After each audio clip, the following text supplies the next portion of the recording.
Good morning, everyone.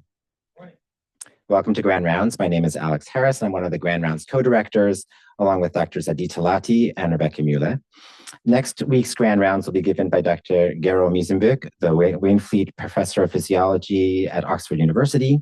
The title of his talk is Oxygen and the Pressure to Sleep. Please remember to fill out your CME surveys after the talk, if you would like CME credit. As a reminder, if you're participating via Zoom, you may post questions at any time during the talk. Please use the Q&A feature, not the chat. As the online moderator, Dr. Mueller will forward questions to me for our speaker to address. We encourage trainees to consider asking a question, and as you know, we will hold space for that at the beginning. Please indicate in the Q&A if you're a trainee. I'd like now to ask Dr. Deborah Cavanis, Associate Director of the Residency Training and Director of Psychotherapy Training, to introduce today's speaker.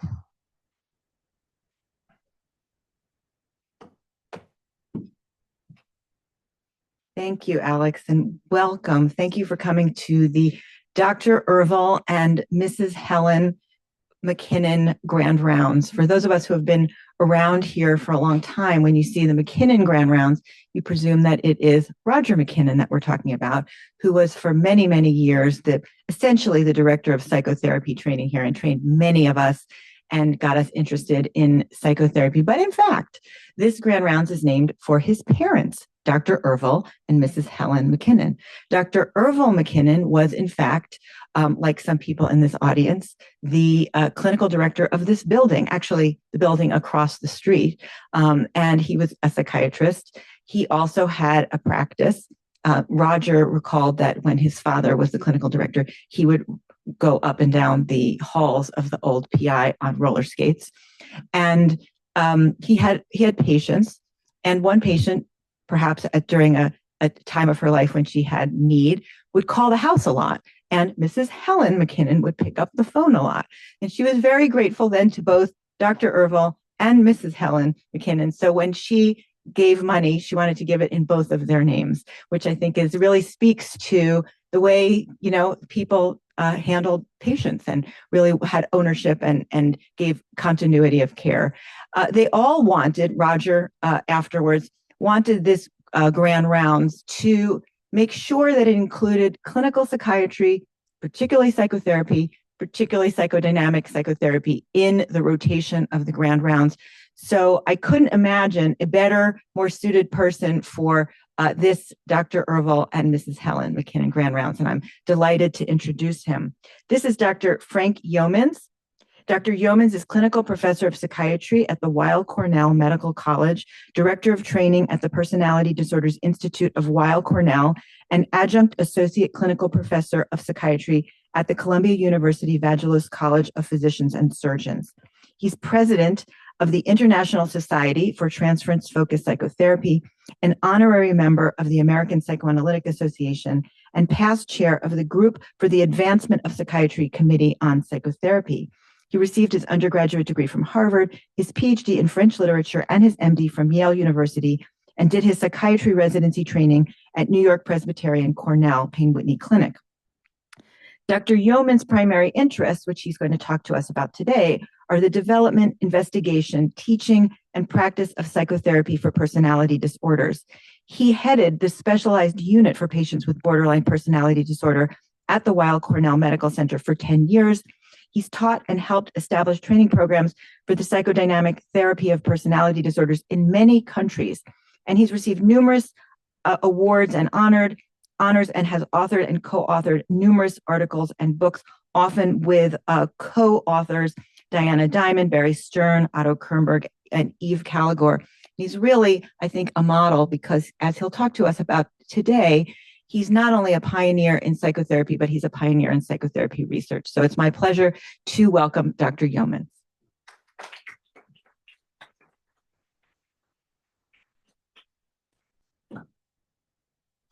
Thank you, Deborah. That's a lovely introduction. And I'm very honored to be here for the MacKinnon Grand Rounds for all three of them, even though officially it's for the two. I do want to say a word. I'll be talking mostly about psychotherapy, but I will also be talking about personality disorder. And I'm going to emphasize psychodynamic psychotherapy because that's kind of the idea of the grand rounds. But don't forget that there are a lot of patients with personality disorders out there, and more often than not, they're misdiagnosed. One study showed that between the time somebody with BPD, borderline personality disorder, presented for treatment in some kind of clinical setting, and the moment they got the accurate diagnosis of personality disorder, 10 years went by. So that's 10 years of being misdiagnosed, getting treatments that really don't suit your condition. So implicit in my grand rounds is an appeal to keep personality disorders on your mind when you're assessing patients. They don't always present in the most obvious ways. I'll be talking in my last slide, which I hope to get to. Deborah said we're pretty strict about time here. But I'm going to be talking a little bit about narcissistic personality disorder. And in my experience, if you get somebody who has had years of treatment refractory depression, you should wonder about a narcissistic personality disorder. Anyway, let's begin to move forward. Oh, I did want to say, in line with the interest in personality disorders, you might not be aware of the Borderline Personality Disorder Resource Center, which is a very special part of the Weill Cornell Department of Psychiatry. It was set up to help the public know more about BPD and find treaters. So that website is available if you're looking for somebody anywhere around the world who specializes in treating BPD, because there are not enough clinicians who do that. So the learning objectives today are first to identify the three core elements of what we call borderline personality organization. That's a broader concept than borderline personality disorder that I'll go into. Then we're going to recognize the concept of transference in the clinical setting and engage the patient to increase their reflective functioning as part of the healing process. I have no financial disclosures to discuss, and I wanted to move on to this slide, which is a lovely picture of the New York Presbyterian Hospital, Weill Cornell Medical Center, Westchester Division, which is where transference-focused psychotherapy mostly developed. I say mostly developed because before the Westchester Division, Otto Kernberg, who went there in the mid to later 70s to become medical director, was here at Columbia running what I think was called PI5, which is that, does that still exist? No, okay. Sometimes I feel very much part of the history of psychiatry. But in any case, PI5 was the unit that was devoted to treating borderline patients. Dr. Kernberg was very central to that, and he took a lot of wisdom from there to the Cornell Westchester campus. And I'm going to mention, Deborah mentioned some of my co-authors. I also want to highlight John Clarkin, who's the current director of the Personality Disorders Institute and has guided us from the onset in our research, because one of the things that distinguishes TFP is that it does have an evidence base. And even though my talk today is going to be mostly clinical, I'm going to intersperse it with some references to research. You can see that our group, while we're rooted in Cornell, has a lot of Columbia people. Eve Caligore, Eric Furtek has a history here at Columbia, Richard Hirsch, Ben McCommon, Mark Petrini, Barry Stern. So it's a great group, but I don't have time to go into everybody individually. So since this grand rounds is supposed to be about psychotherapy, and in particular about psychodynamic psychotherapy, let's just review the basic ideas about the psychoanalytic tradition. First, the idea that there are conflicting feelings, forces, urges, and prohibitions, I should add, in the mind that are largely unconscious. To simplify a little bit, we have a tug of war in us all between loving feelings and aggressive feelings. These feelings are unconscious, not because you haven't figured them out. They're unconscious because conscious awareness of them is painful. That's why the process of psychotherapy is difficult. You're asking people to get in touch with things that they have a lot of difficulty seeing and recognizing in themselves. I'll get to that later. So the idea is that unconscious conflicts in the mind can lead to symptoms like anxiety and depression and to acting out. This is a slightly implicit criticism of modern psychiatry, which I find to be so symptom-oriented. Let's treat the depression, let's treat the anxiety. without thinking about the person in whom the symptoms are rooted.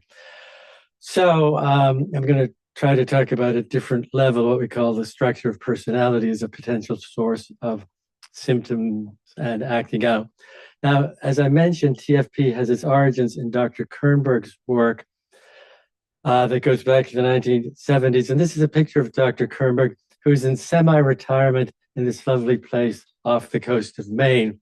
I say semi-retirement, he still works more than anybody else I know, but it's all relative. So how do we consider personality? Well, you could spend your career studying personality, as some people do. And to simplify and boil it down, there are two traditional approaches.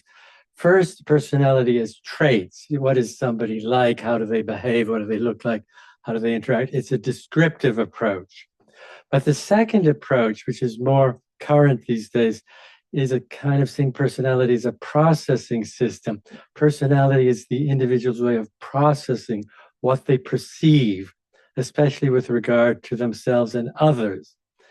So, what contributes to how well or poorly one processes ambient data? We've got to think about temperament and development. I want to underline the temperament part because in my talk, I'm going to be focusing more on development, but we always have to remember that personality is rooted in temperament, and that has a big impact on what our patients feel, do, and how we interact with them. So, as I said, I'm going to introduce a broad concept of personality disorder called borderline personality organization. And that understanding of the mind is based on these three elements. First of all, common to all serious personality disorders is what we call identity diffusion. One's sense of self and one's sense of others is fragmented, contradictory, and superficial. It's not deep, it's not complex, it's not strongly rooted.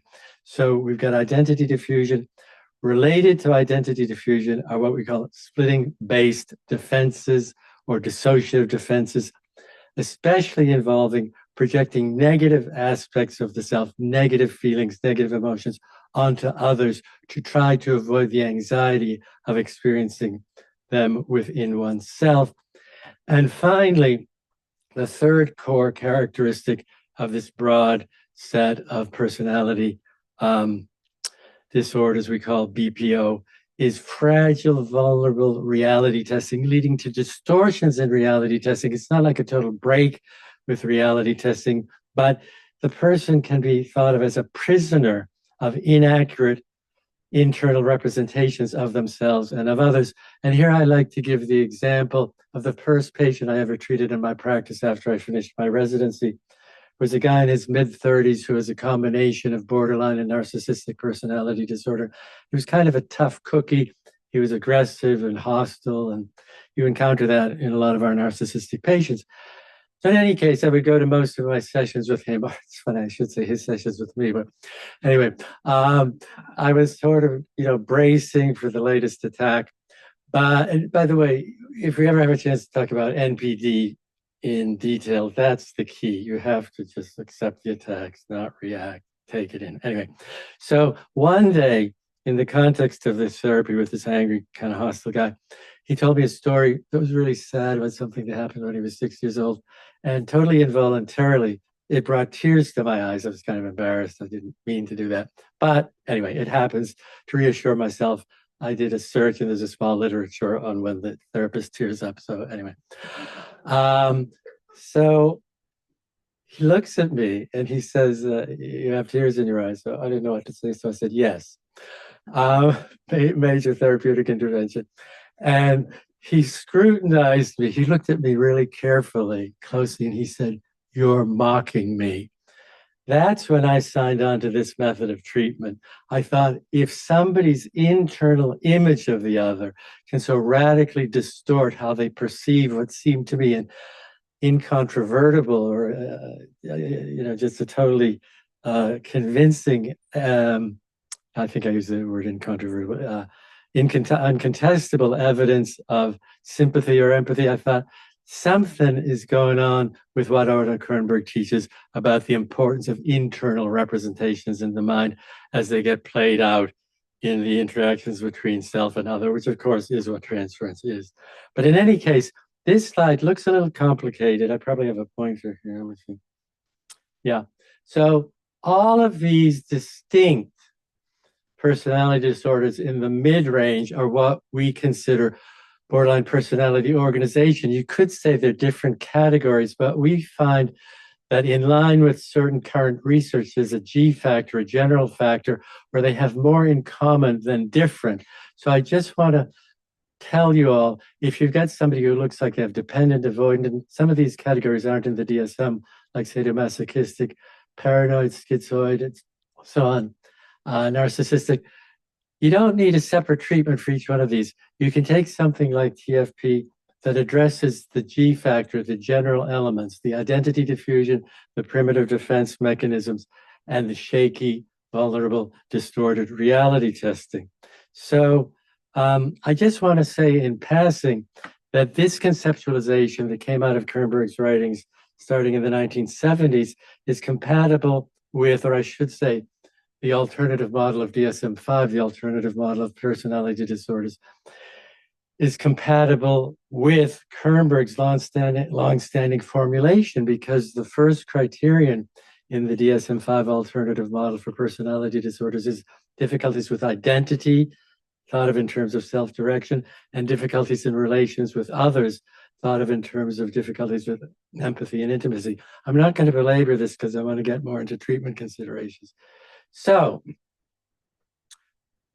if personality disorders can be considered largely a problem of internal representations of self and others that don't correspond that well to reality, how do we conceptualize where our sense of self and others come from?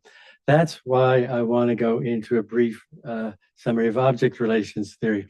The idea is that in early development, we internalize in the first years of life experiences of self in relation to others that are moments of intense affect. Now, there's a theoretical debate whether one should say drive or affect here. I don't have time to get into that, maybe in the question and answer period.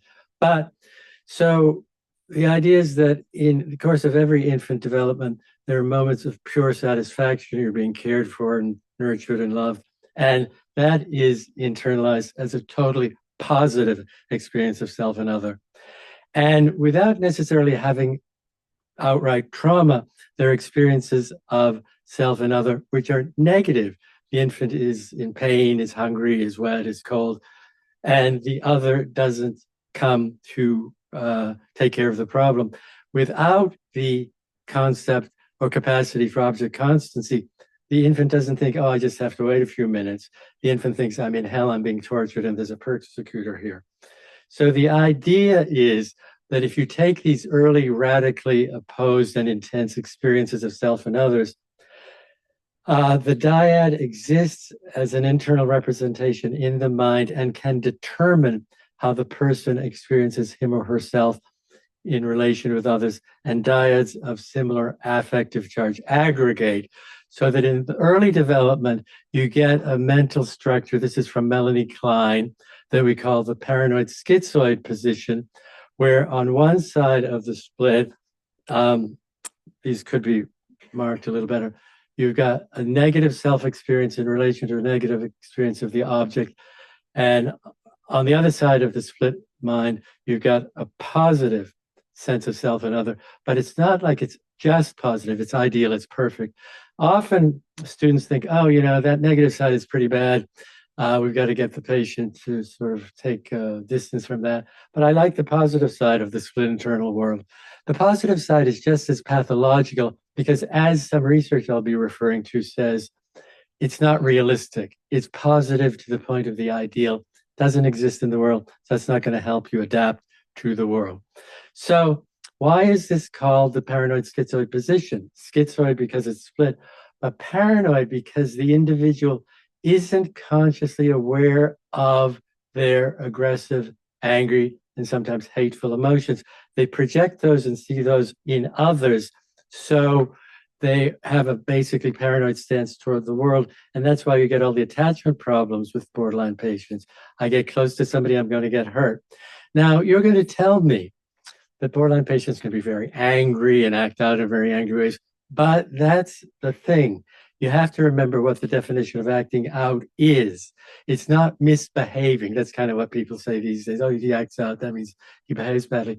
Acting out is putting an emotion that you cannot tolerate thinking consciously into an action, so you discharge the emotion without thinking about it. Case in point, a woman who came to therapy late 20s, and she said, I don't deny that I made a suicide attempt, but I want to make sure you understand I don't have a psychiatric problem. I said, well, I guess I looked surprised. And she said, I tried to kill myself not because of a psychiatric problem, but because my husband is such a monster that any woman married to him would at some point or another rather be dead. And, that could be true. This is what I like about working in the transference. It's only when things begin to happen with you that you know what the true story is. So anyway, what do I know? Her husband's a monster and she's a victim of that, or she's got a psychiatric problem. So as a few weeks went by, the patient came in and said, I told you my husband was such a monster. Can you believe he forgot our wedding anniversary? He knows how important that is to me. He knows how much that means to me. He forgot our anniversary. I just can't stand this man. He's so awful. He's so mean. He's so cruel. In the meantime, I had received a phone call from the husband who'd left the following message. Doctor, what should I do? I forgot our wedding anniversary. I know that was bad. My wife got angry. She picked up the TV and threw it across the room at me. So when the patient said to me, my husband's such a monster, can you imagine he forgot our anniversary? I said, as neutrally as I could, well, yeah, that doesn't sound very nice, but he kind of told me that you threw the TV at him. And she said, what else could I do? I was upset. That's acting out. She didn't say I was enraged, I was angry. I have to think about my rage and anger. She just, I discharged my emotion. So the thing about this frame of mind is to get somebody aware of what they act out without awareness. Now, you can see this kind of a basic tug of war here between aggressive emotions and libidinal emotions. And when I talk about libidinal, I'm not just talking about sexual, but affiliative, attachment, fondness, caring, and all of that. So one thing about TFP is that it emphasizes the role of aggression in the mind more than the other models of treatment for BPD like DBT or MBT or schema therapy, which tend to be more trauma models. I'm going to quote an early work of Otto Kernberg in which he said, the analyst's concern involves the recognition of the seriousness of the destructiveness and self-destructiveness of human beings in general, and the hope, but not the certainty, that the fight against these tendencies may be successful in individual cases. Now, some people say that Otto Kernberg is obsessed with aggression. I say, look at the world around you. In fact, I get so tired of going to different places lecturing, having people say to me, you work with Otto Kernberg, he's obsessed with aggression. I decided I'd ask him one day. I said, went back to White Plains. I said, Otto, everybody thinks you're obsessed with aggression. Is that true? And he thought for a minute, he said, well, I'm only obsessed with aggression to the point that it interferes with, inhibits, and doesn't allow libidinal satisfaction. So I think that's a good answer. Anyway, moving forward, if psychological development goes well, we leave behind, although I'm going to modify that in a minute, the paranoid schizoid position with the projection and lack of ownership or the denial of one's own aggression.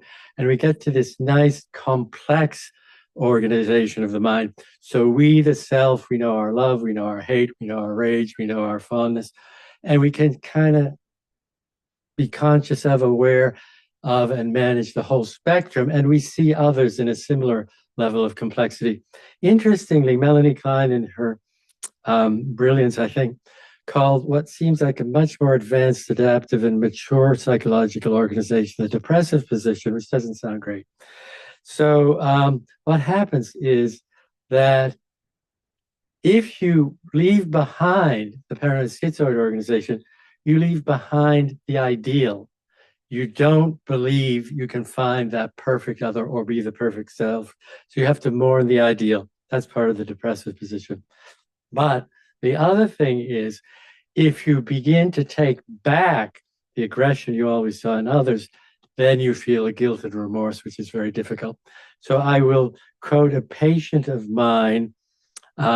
After 2 years of therapy, she came into a session. This was a patient who was both self-destructive and pretty hostile to her husband, to the point where she would start hitting him and he would call the local police to get her to stop it anyway.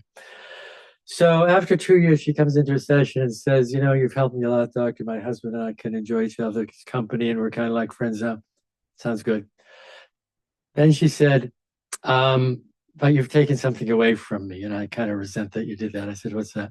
She said, I used to believe I could find the perfect lover, the knight in shining armor, the man who would make life ideal for me. And now I've given up on that. And that's sad. It is sad, but it's better to be aware of. Then she comes into the next session and she says, it was hard for me to come here today because I feel so bad about the things I used to do to my husband and sometimes to you that I thought were totally justified at those moments. What did she do to me? Well, nothing that bad. Once she threw my briefcase across the room and she could yell and stuff. But anyway, so she said, I just feel so bad about what I did. And I used to do it without any awareness that there was anything wrong with it. So there she is describing the shift from the paranoid schizoid position with its extreme polarities and projection to the depressive position, which is with its acceptance of the imperfection of life and of one's own aggression and the guilt that can go along with that. Now, I've described these two psychological organizations as though they're a developmental trajectory, and to some degree they are, but they're more fluid than that. So if you and I, and hopefully all of us, have achieved the depressive organized position with a sense of complexity and nuance and so on and so forth, under enough stress, we can regress to splitting. And I would even argue there's a certain seduction to splitting. The life seems simple, clear, and unproblematic. There are definite goods and bads. There's no ambiguity. There's no confusion. So I think there are socially sanctioned regressions to splitting where everybody feels good for a couple hours. They go to a Yankees-Red Sox game and they know who to hate and who's good. And it's all kind of fun. The problem is if you begin to think that way or continue to think that way after you leave the stadium. So I'm going to talk about this a little bit more when I get to narcissism, but social groups can regress to splitting, and that's really scary. We'll get to that later. Now, I'm going to talk clinically, but I did want to emphasize, since this is an update on transference-focused psychotherapy, that along with teaching and refining our clinical model, we've been doing research at different levels. First of all, there's research on the effectiveness and efficacy. Those studies have led to inclusion of TFP as an approved treatment in many national healthcare systems, mostly in Europe. So in addition to that, which we might simply call outcome research, we have a series of studies supporting the underlying theory. I'll give you an example shortly. Then we have a study on brain functioning, looking at using fMRIs to see brain changes. And we also have, as part of our team, people who are doing process work on the mechanisms of change. So just briefly, with regard to the efficacy, we have 3 randomized controlled trials. I won't go into the details. If you want to discuss that in the question and answer period, we can do that. Now, what those trials showed was that one trial was schema therapy was the other modality. The second trial was DBT was a second modality in contrast to TFP, and the third modality of treatment was a supportive psychodynamic therapy. And the third study on the right was TFP compared to treatment by experts in the community. I don't have time to go into all the details. All the treatments help people symptomatically, with TFP helping more interestingly in the areas of aggression and aggressive action and control of aggression, which is not surprising since we conceptualize aggression very explicitly. But what was most interesting was that there was change in psychological processes in TFP. I thought I had that here, but in any case, what we found was there was improvement in reflective functioning. There was, in many cases, a shift from an insecure internal model of attachment to a secure one. There was an improvement in the narrative coherence of the patient's discourse, and there was, in a number of cases, shift in the level of personality organization, with some people moving from a borderline organization to a neurotic organization. Now, that is a nutshell summary of the RCTs involved. But I just want to mention one study that I found interesting, carried out by a colleague in Parma, Italy. When social inclusion is not enough, implicit expectations of extreme inclusion in BPD. And in her conclusion, she writes, the results of this study support the view that BPD patients' interactions with others are organized around an underlying and extreme. Oh, by the way, the study was based on the cyberball game. If you know that, you know what I'm talking about. There are two people playing on a computer screen and the subject is interacting with them, and you can control the conditions to see how they respond, how included or excluded they are. So to continue the quote from De Panfilis, BPD patients' interactions with others are organized around an underlying and extreme idealized interpersonal inclusion. This makes them experience real inclusion conditions, reality, as painful and rejecting. These findings can help explain why supportive and validating treatments are of limited value. The violation of the internal implicit expectations of idealized inclusion would prevail over actual situations of interpersonal connections. Goes back to that splitting model. Now, there is a study also of fMRI changes, and I don't have the quote on a slide, so I'll just briefly mention that this was a study looking at a cohort. There was no control group of BPD patients at time 1 and after 12 months of treatment. The authors found that brain changes were significantly related to symptom changes in TFP treatment. Specifically, there was relative increased dorsal prefrontal activation and relative decreased ventrolateral prefrontal cortex and hippocampal activations following treatment. Again, can't go into the details. If you're interested, I can send the studies to you. So let's get to the treatment. I've got 20 minutes. Okay. So we're trying to get from splitting to integration, from that paranoid schizoid organization to the depressive one, from projection to acceptance. How do we do this with transference-focused psychotherapy? First of all, what is it? Initially, I say initially because it's morphed into more things now.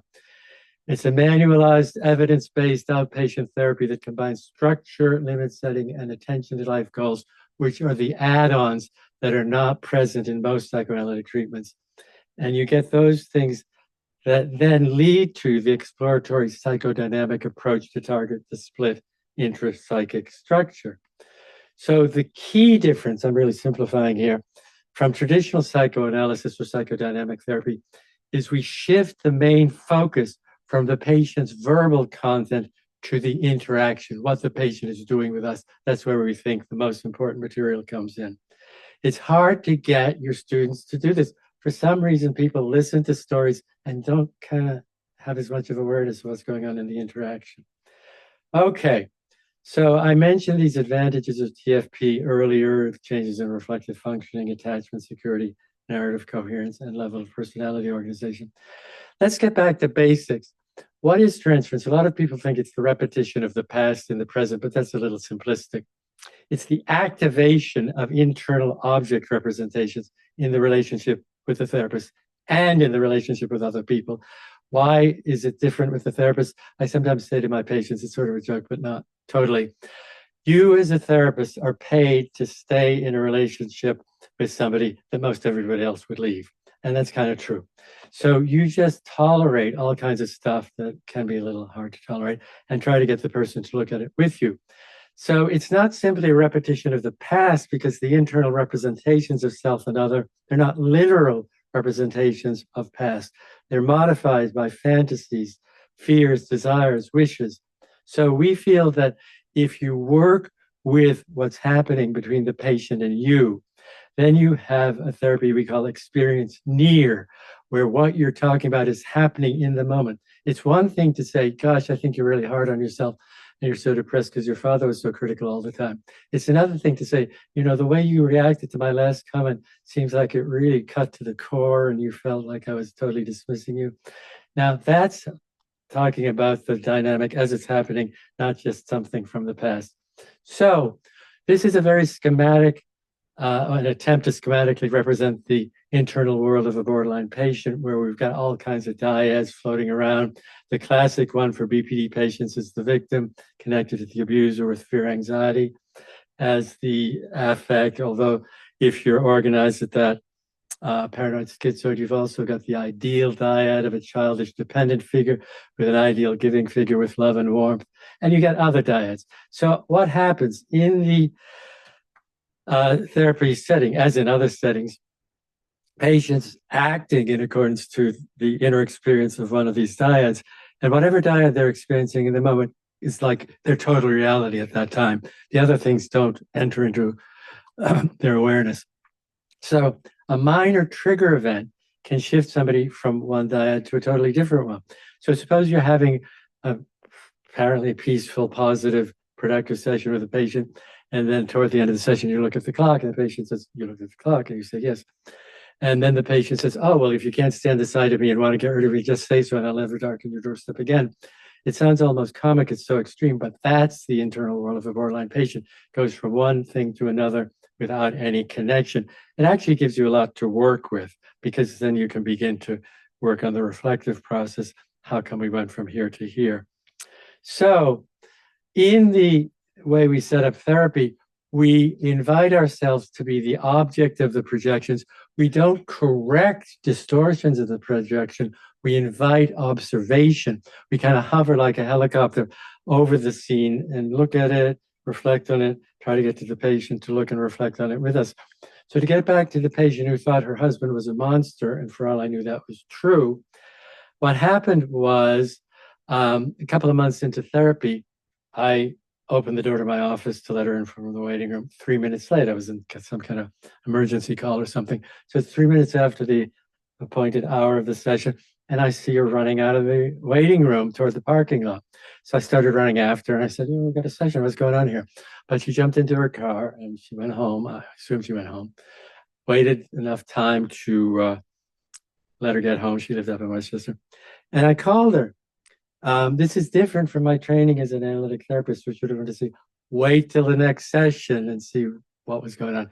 When things are this hot, you don't wait till the next session. So anyway, I called her and I said, what happened? We had a session scheduled and I was here and you were here and you left. She said, you kept me waiting. I said, yeah. She said, well, that just proves what I always thought. You hate me and don't want me to be your patient. So now I'm the monster. Remember, this is a woman whose life was miserable because her husband's such a monster. I don't think I'm really a monster. You could correct me, but so now I have something to work with. But the worst thing in the world would be to try to correct her distortion, say, oh, come on, just 3 minutes and that happens. And I mean, I could get sarcastic and say, if I go to a doctor and I have only to wait 3 minutes, I think it's my lucky day. But no, you don't correct the distortion. You enter into it. You show you can accept the projection. So you say, I didn't know that you've always felt I was a monster and that you needed proof of that. That sounds really important for us to think about and look at together. Why don't we talk about that in the next session? So she sort of huffed and said, who's crazy now? Why would a woman go back to another session with a therapist when it's been clearly established once and for all he hates her? So I said, well, that's a good question, but it's a little confusing because if it were that cut and dried, if it were that clear and simple that I hated you and wanted to get rid of you, how could we understand my encouraging you to come to the next session? She said, I don't know, that doesn't make any sense. I said, well, that's why we have therapy. When things don't make sense, we think about them.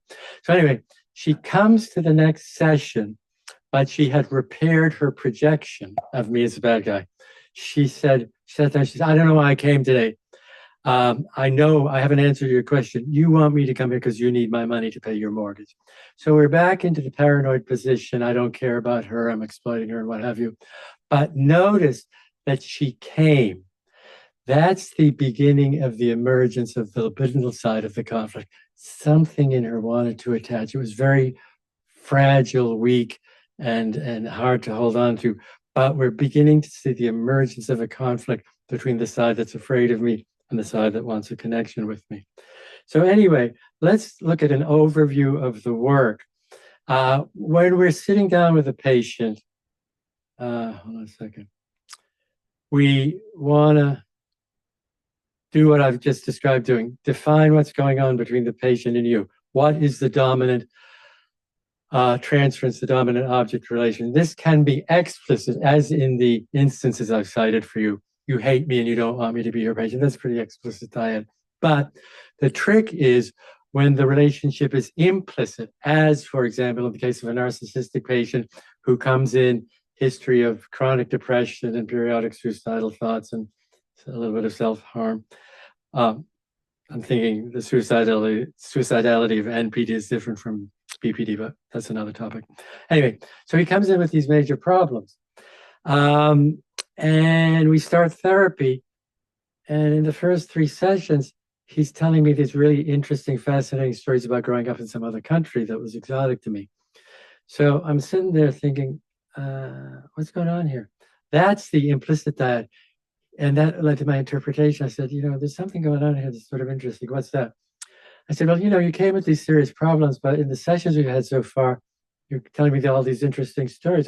He said, what's wrong with that? I said, well, there's nothing wrong with that, but I wouldn't know you have any problems. I'd just be entertained by your stories. And then we could ask ourselves, what is there within you that would lead you to behave that way with me? And we got to a dyad. He has to attract the interest of the other person. He has to earn it, has to win it over, because in his mind, nobody could care about him freely and spontaneously. So that's why he was depressed and sometimes suicidal, that he could never feel anybody cared about him if he didn't work to gain it. That's an implicit thing. So anyway, this is the slide we just saw. Strategy 1, explicit version, you hate me, you don't want to be your patient. Implicit version, I have to entertain you to have your interest. Now, strategy number 2 is the single most difficult one. That's when we see a role reversal within the dyad.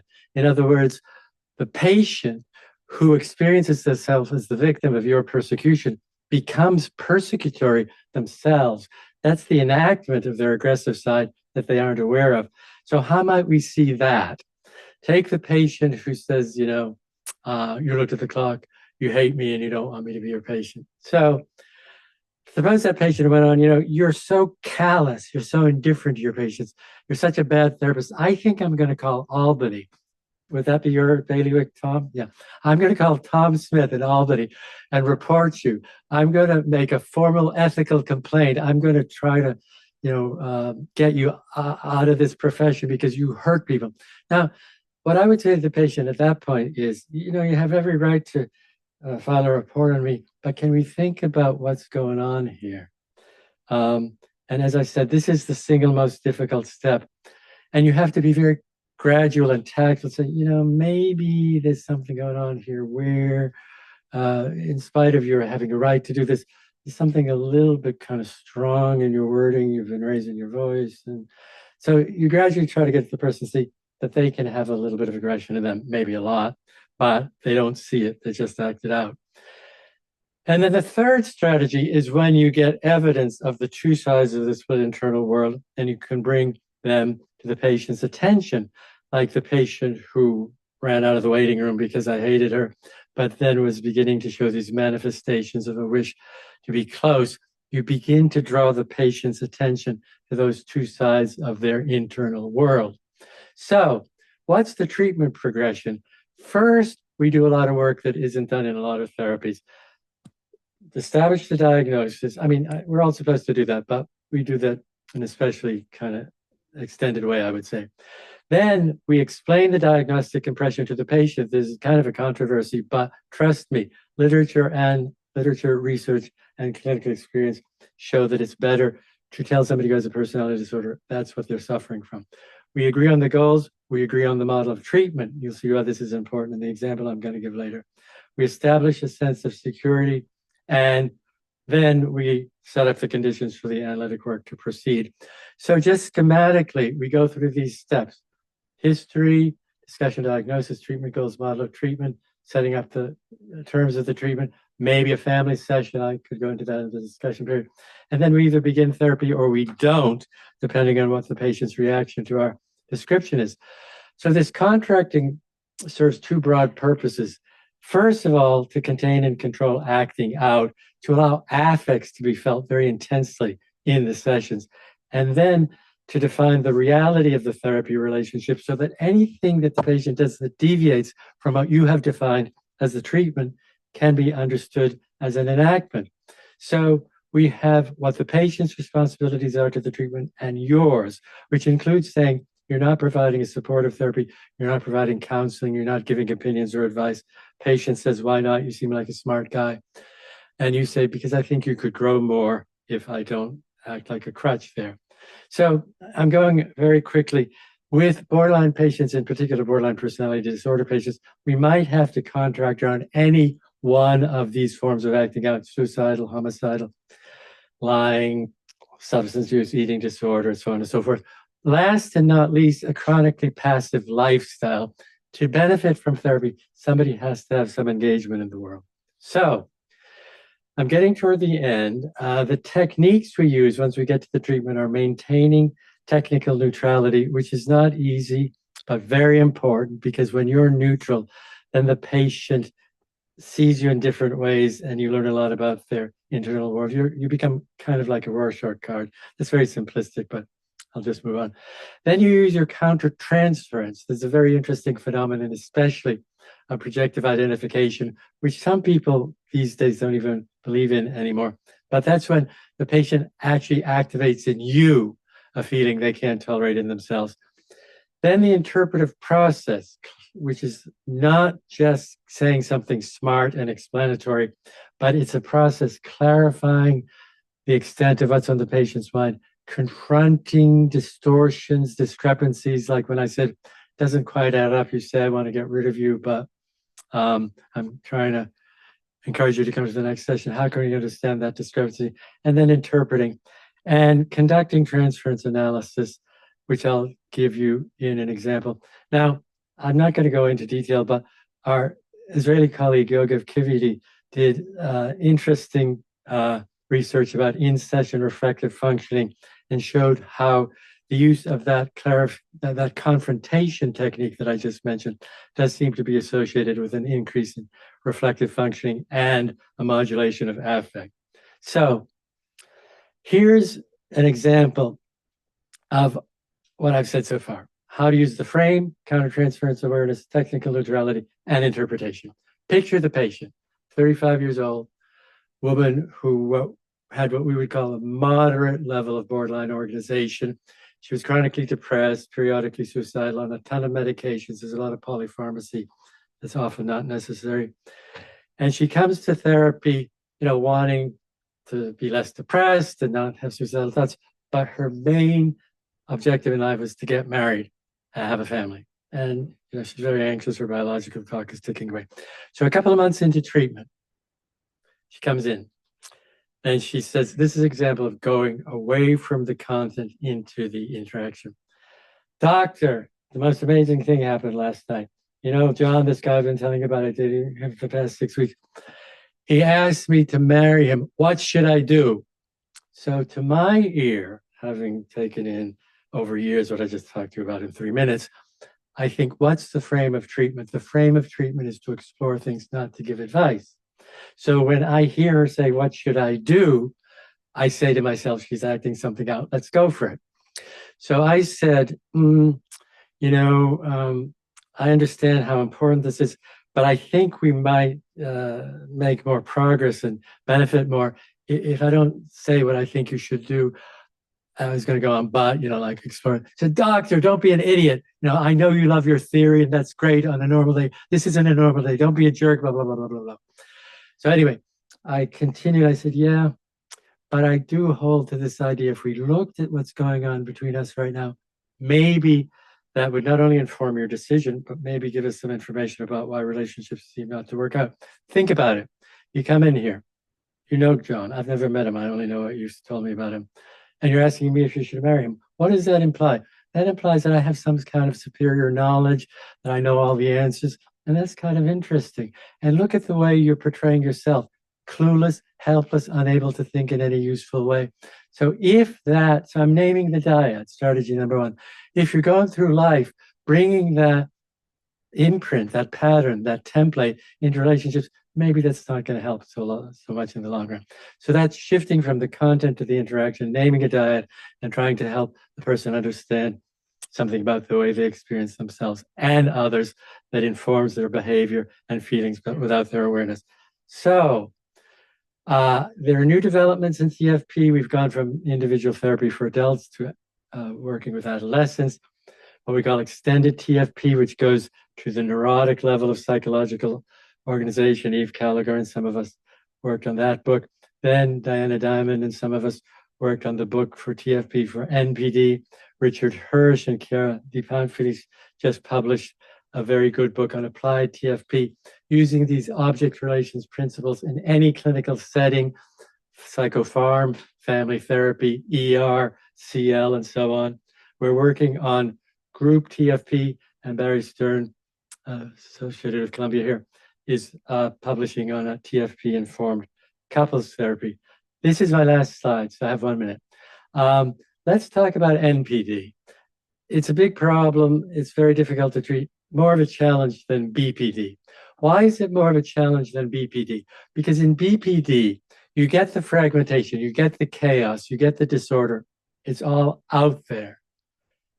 With NPD, we have a psychological structure we call the pathological grandiose self, or here the grandiose self, which covers over that fragmentation. There's a real kind of fomenting disorder and malaise in the core of the patient, but they cover it over with a narcissistic, grandiose narrative that seems to provide an order and a meaning and a definition of their life. It relieves them of anxiety, but it doesn't correspond to reality. 3 examples: the failure to launch novelist, the kid who graduated from college, he's 30 years old now, hasn't ever worked, doesn't have friends and stuff like that, lives in the parents' basement, and you say, what are you doing with your life? Oh, well, I'm working on my novel.